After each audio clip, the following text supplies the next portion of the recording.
नमस्ते सम्पूर्ण साथीहरुमा हामीले नेपाल राष्ट्र बैंकको एकीकृत निर्देशन 2082 को निर्देशन नम्बर 1 र 2 यसभन्दा अघिल्लो भिडियोमा छलफल गरिसक्यौं। यस भिडियोमा हामीले विशेष गरी एमसीक्यू प्रश्नहरु अथवा अब्जेक्टिभ क्वेशनहरु जुन बैंक तथा वित्तीय संस्थाहरुको तयारी गरिरहनु भएको साथीहरुको लागि अथवा संस्थानहरु अनि सामान्य ज्ञानहरु को बारेमा नेपाल राष्ट्र बैंकको एकीकृत निर्देशनबाट बारम्बार प्रश्नहरु सोधिरहेको छ, अनिवार्य नै सोधिएको छ। यसै कुरालाई मध्यनजर गरेर हामीले यस भिडियोमा एकीकृत निर्देशन 3 र 4 एकीकृत निर्देशन 82 को 3 र 4 मा अन्तर्गत रहेर हामीले महत्त्वपूर्ण प्रश्नहरु तयार पारेका छौं। आशा छ यो भिडियो तपाईका लागि एकदमै उपयोगी हुनेछ। यसलाई तपाईहरुले आफ्नो कामको सिलसिलामा अथवा अन्य काम गरिरहेको अवस्थामा पनि यसलाई डाउनलोड गरेर सुन्न सक्नुहुन्छ। सुनेको आधारमा पनि हामीले एक्जाममा एन्सरहरु लेख्न मज्जाले सकिन्छ। स्पष्ट तरिकाले बुझाउने गरी मैले यो भिडियो तयार पारेको छु। निर्देशन नम्बर 3 मा व्यवस्था भए अनुसार 3 मा एकल ग्राहक तथा क्षेत्रगत कर्जा सापट र सुविधाको सीमा निर्धारण सम्बन्धी व्यवस्था रहेको छ। यो महत्त्वपूर्ण बुदाहरुको आधारमा मैले एमसीक्यू प्रश्न अथवा अब्जेक्टिभ क्वेशनहरु तयार पारेको छु। विगतमा आएको क्वेशनहरुको आधारमा कस्तो क्वेशन सोध्न सक्छ त भन्ने हिसाबले मैले केही प्रश्नहरु तयार पारेको छु।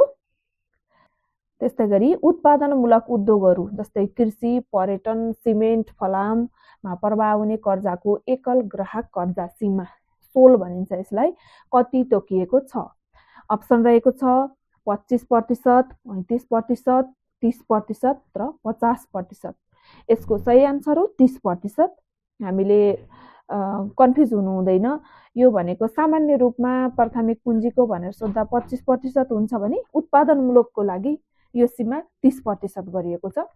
त्यस्तै गरी जलविद्युत नवीकरणीय ऊर्जा केबल कार निर्माण परियोजनाका लागि यो सीमा कति प्रतिशत रहेको छ? यसको अप्सनहरु रहेको छ 50%, 40%, 60%, 30%। यसको सही आन्सर हो 50%। हामीले बिर्सिन नहुने कुरा एकमा सामान्य रूपमा 16 अन्तर्गत 25 भयो। यसै गरी प्रोडक्टिभ उद्योगहरु जसले रोजगारी दिन्छ उसलाई 30 भयो। त्यस्तै गरी यो नवीकरणीय ऊर्जा केबल कार र जलविद्युतको लागि यो सीमा 50% रहेको छ। त्यस्तै गरी कुनै एक कम्पनीले अर्को कम्पनीको कति प्रतिशत शेयर लिएमा यसलाई एउटै समूह मानिन्छ? 16 अन्तर्गत मानिन्छ।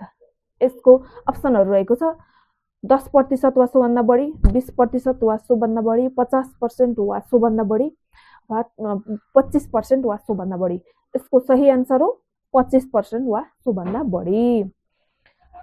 यस्तै अर्को रहेको छ रियल इस्टेट कर्जा, लोन कर्जामा लोन टु भ्यालु रेशियो, यसलाई एलटीभी रेशियो पनि भनिन्छ, बढीमा कति कायम गर्नुपर्ने व्यवस्था छ? यसको अप्सन रहेको छ 40%, 50%, 60%, 70%। यसको सही आन्सर रहेको छ 50%। त्यस्तै गरी अर्को प्रश्न रहेको छ पहिलो पटक घर खरिद गर्ने व्यक्ति फर्स्ट होम बायरलाई 3 करोडसम्मको घर कर्जामा कति प्रतिशतसम्म एलटीभी कायम गर्न सकिन्छ? यसको अप्सन रहेको छ 70%, 80%, 60%, 85%।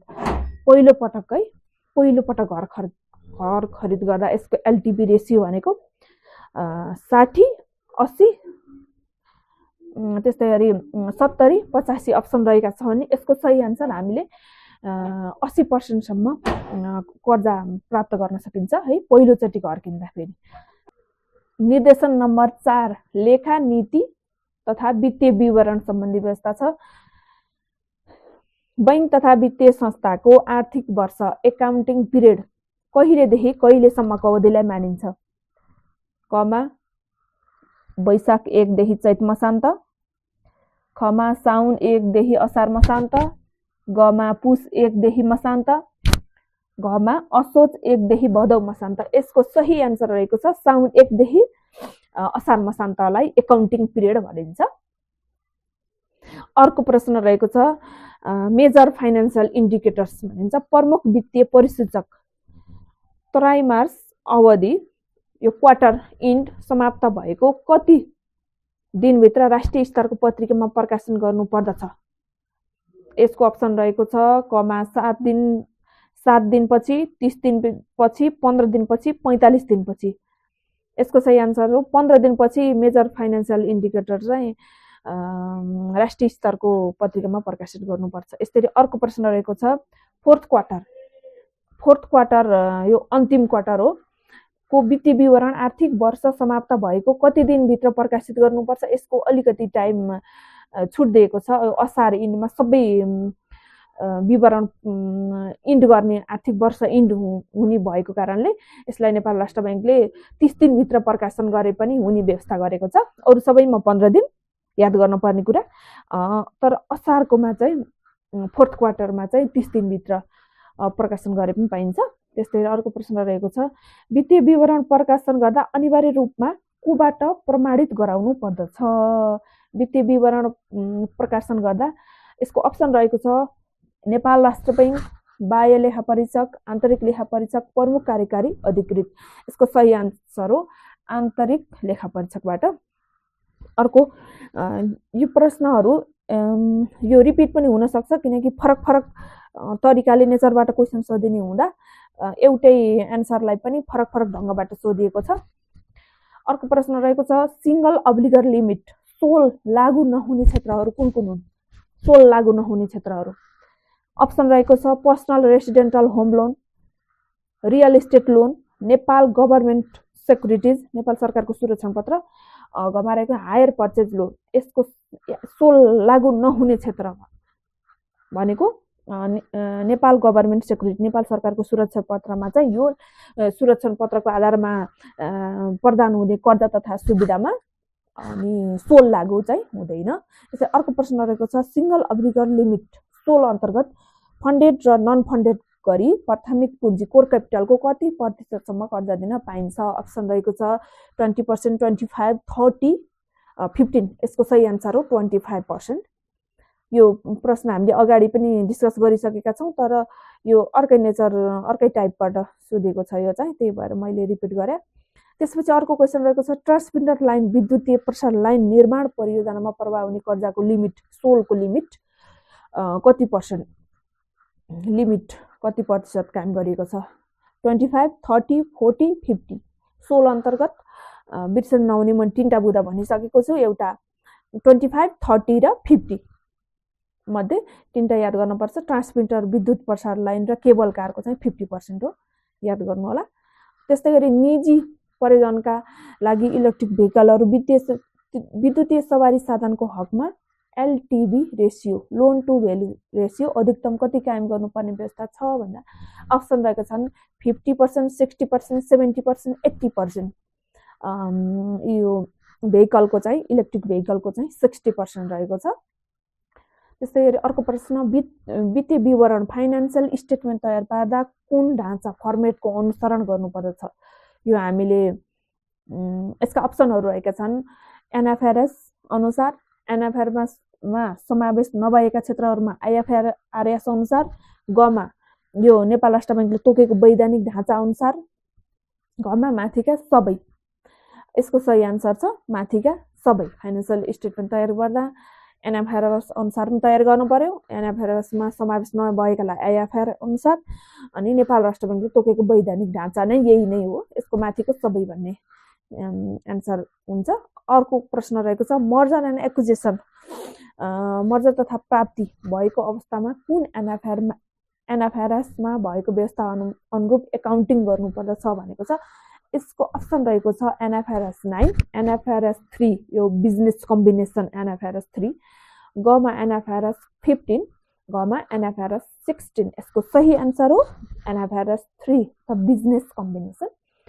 अर्को प्रश्न रहेको छ बैंक तथा वित्तीय संस्थाले आफ्नो एनुअल फाइनेन्सियल स्टेटमेन्ट वार्षिक वित्तीय विवरण कहाँ अत्यावधिक अथवा अपडेट गर्नुपर्दछ भनेको छ। यसको अप्सन रहेको छ स्थानीय पत्रिकामा, वेबसाइटमा, वार्षिक प्रतिवेदन पुस्तिकामा, घमा चाहिँ विकल्प ख र ग दुवै भनेको छ। यसको सही आन्सर हो विकल्प ख र ग दुवै। घ यसको सही आन्सर हो। वेबसाइटमा नि गर्नु पर्यो, त्यसरी वार्षिक प्रतिवेदन पुस्तिकामा पनि गर्नुपर्दछ। यसरी अर्को प्रश्न रहेको छ, बैंक तथा वित्तीय संस्थाले आफ्नो एनुअल फाइनान्सियल स्टेटमेन्ट वार्षिक वित्तीय विवरण र एनुअल रिपोर्ट कहाँ अनिवार्य रूपमा अपडेट गराउनु पर्दछ? यसको अप्सन रहेको छ नेपाल राष्ट्र बैंकको सूचना पाटीमा, आफ्नो वेबसाइट र वार्षिक प्रतिवेदन पुस्तिकामा, अर्थ मन्त्रालयको पोर्टलमा, कुनै पनि सामाजिक सञ्जालमा। यसको सही आन्सर हो आफ्नो वेबसाइट र वार्षिक प्रतिवेदन पुस्तिकामा। यसरी अर्को प्रश्न रहेको छ, नेपाल फाइनान्सियल रिपोर्टिङ स्ट्यान्डर्ड एनएफआरएसले नसमेटेका क्षेत्रहरूमा वित्तीय विवरण तयार पार्दा के को अनुसरण गर्नु पर्दछ? अप्सन रहेको छ ग्याप जिएएपी ग्याप, खमा नास एनएएस नास, गमा IFRS international financial reporting standard, गमा एनआरबी गाइडलाइन्स। यसको सही आन्सर हो आइएफआरएस। यस्तै अर्को प्रश्न रहेको छ, इजाजत प्राप्त संस्थाले प्रत्येक क्वार्टर अथवा प्रत्येक त्रैमासिक समाप्त भएको कति दिनभित्र मेजर फाइनान्सियल इन्डिकेटर आफ्नो राष्ट्रिय स्तरको पत्रिकामा प्रकाशित गर्नु पर्दछ भनेको छ। यसको सही आन्सर हो 15 दिनभित्र। अप्सन चाहिँ 7 दिन, 10 दिन, 15 दिन, 30 दिन लेखेको छ, हामी कन्फ्युज हुनु भएन। 15 दिनभित्र। आर्थिक वर्षको फोर्थ क्वार्टर चौथो त्रैमासिकको वित्तीय विवरण प्रकाशन गर्ने समय सीमा कति तोकिएको छ? फोर्थ क्वार्टर हामीले अघि नै पनि एउटा क्वेसन डिस्कस गऱ्यौँ, 30 दिनभित्र ल, अरूको लागि 15 दिन, लास्ट क्वार्टरको लागि 30 दिन। त्यस्तै गरी अर्को प्रश्न रहेको छ, पत्रिकामा वित्तीय विवरण फाइनान्सियल स्टेटमेन्ट प्रकाशन गर्नु अघि कसबाट प्रमाणित गराउनु अनिवार्य छ? यसको अप्सन रहेको छ external auditor, board of director, internal auditor, company secretary. यसको सही आन्सर हो इन्टरनल अडिटर। आन्तरिक लेखा परीक्षकबाट प्रमाणित गराएर मात्रै फाइनान्सियल स्टेटमेन्ट प्रकाशन गर्नु पर्दछ। यस्तै अर्को प्रश्न रहेको छ, 2 वा 2 भन्दा बढी संस्थाहरू मर्जर एन्ड एक्विजिसन मर्जर तथा प्राप्ति भएको अवस्थामा लेखाङ्कन एकाउन्टिङ गर्दा कुन स्ट्यान्डर्डको पालना गर्नु पर्दछ? NFRS 9, NFRS 3 business combination, NFRS 10 and नास एनएएस 27। यसको सही आन्सर हो एनएफआरएस 3 बिजनेस कम्बिनेसन।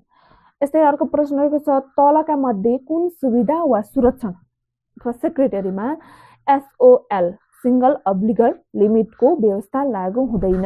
अप्सन रहेको छ घर जग्गा धितोमा प्रवाह हुने कर्जा, नेपाल गभर्मेन्ट सेक्युरिटी नेपाल सरकारको सुरक्षणको धितोमा दिइने कर्जा, निजी सवारी साधन कर्जा, सिमेन्ट उद्योगलाई दिने कर्जा। यसको सही आन्सर हो नेपाल सरकारको सुरक्षण पत्रको धितोमा दिइने कर्जा। यसरी अर्को प्रश्न रहेको छ, कुन अन्तर्राष्ट्रिय संस्थाको जमानत ग्यारेन्टीमा प्रदान गरिने कर्जामा 16 को सीमा लाग्दैन? अप्सन रहेको छ world bank ADB, world bank र एडीबी, कुनै पनि विदेशी वाणिज्य बैंक, अन्तर्राष्ट्रिय गैर सरकारी संस्था, माथिका कुनै पनि होइन। यसको सही आन्सर हो वर्ल्ड बैंक र एडीबी।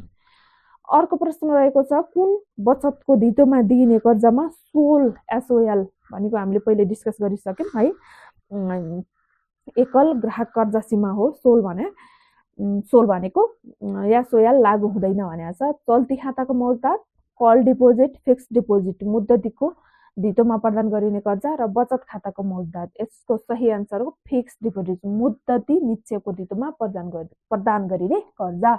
यसरी अर्को प्रश्न रहेको छ, कुनै एक कम्पनीले अर्को कम्पनीको कति प्रतिशत वा सोभन्दा बढी सेयर खरिद गरेमा यी कम्पनीलाई एउटै समूह सिंगल ग्रुप मानिन्छ?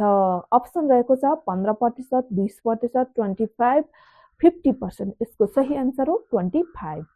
अर्को प्रश्न रहेको छ, नेपाल सरकारको पूर्ण वा कम्तीमा कति प्रतिशत स्वामित्व भएको सङ्गठित संस्थालाई एउटै समूह छुट्टै समूह सेपरेट ग्रुपको रूपमा लिइन्छ भनेको छ? अप्सन रहेको छ 25% भन्दा बढी, 50% भन्दा बढी, 75 भन्दा बढी, 100% मात्र। यसको सही आन्सर हो 50% भन्दा बढी।